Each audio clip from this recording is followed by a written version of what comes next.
Hi everyone, welcome to the third and last part of my long distance relationship story. So let's go. Well, when I arrived in Singapore, things were not easy. I started my new job, and after 5 months, I had to quit it because there was too much work to be done and I was feeling really tired.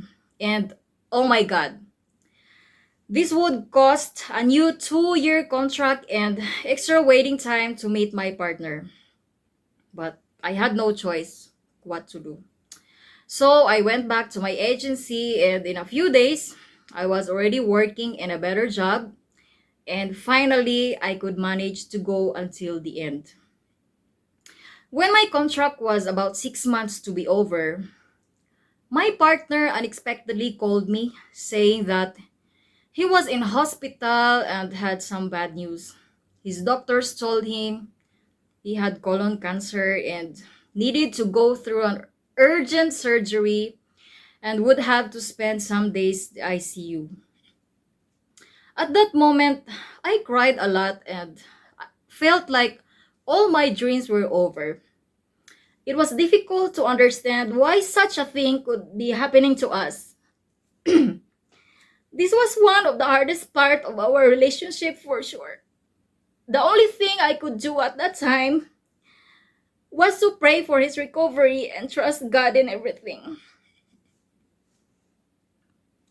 Fortunately, after some days, my love went back home and now he was about to go through a 12 chemotherapy treatment for 6 months.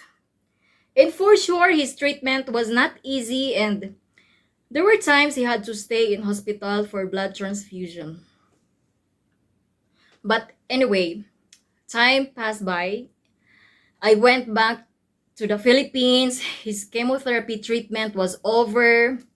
He went on vacation and there came the time for him to meet me in person in my country. Of course, everything in accordance with his doctor's consent. We saw each other for the first time at Naiya Airport, Manila. It was an amazing moment to have my love for the first time in front of me. I cannot explain my feelings. I was so happy and excited at that moment. It was real love.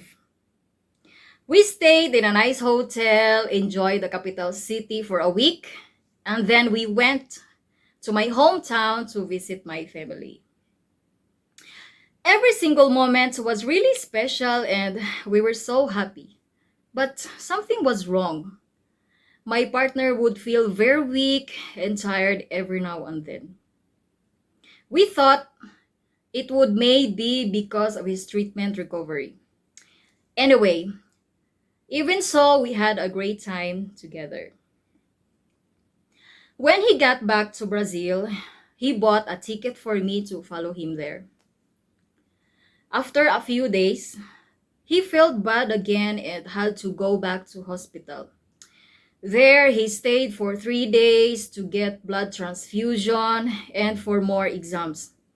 These exams showed he had a new tumor, and at this time, he was kind and said if I didn't feel comfortable about his health condition, I didn't need to travel to his country and could forget about my ticket. This was really sad, right? What a difficult situation. But I didn't think twice and went to be by his side. Because something was telling me he needed my help and I really love him with all of my heart. It was a 42-hour trip to Brazil, and take note, at the Philippines immigration desk, I even had to show documents and pictures to prove that I knew my partner in person. When I arrived in Brazil, his health condition was even worse. And then we had a marathon of going to the hospital every now and then because he would usually feel so bad and needed strong drugs for pain relief. We were at a time that it seemed there was no way out. The tumor was really big and aggressive, and he could not be operated, and surgery would be too risky. We got to a moment he was even saying goodbye to his beloved ones, and this really broke my heart. Well, despite the situation, we didn't lose hope and tried the opinion of different doctors to see if anything else could be done. Most of them would just come and say that he had to start a new chemotherapy treatment to try to make the wound get smaller for a possible future surgery.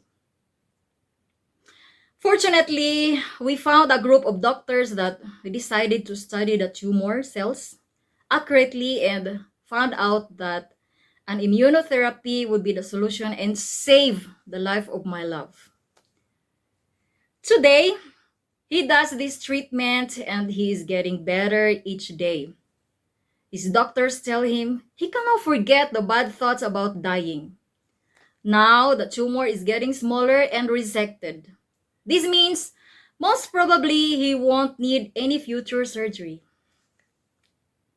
God listened to my prayers. Thank you so much, Lord, for everything. You know, everything that happened in our lives just made us feel much stronger and sure about what we want. We're really meant to be. Last December, we got married. And now we're so happy in love with each other here in Brazil. So, that's our long distance relationship story. Just hope you enjoyed it. Thank you so much for watching. Goodbye for now and see you guys next time.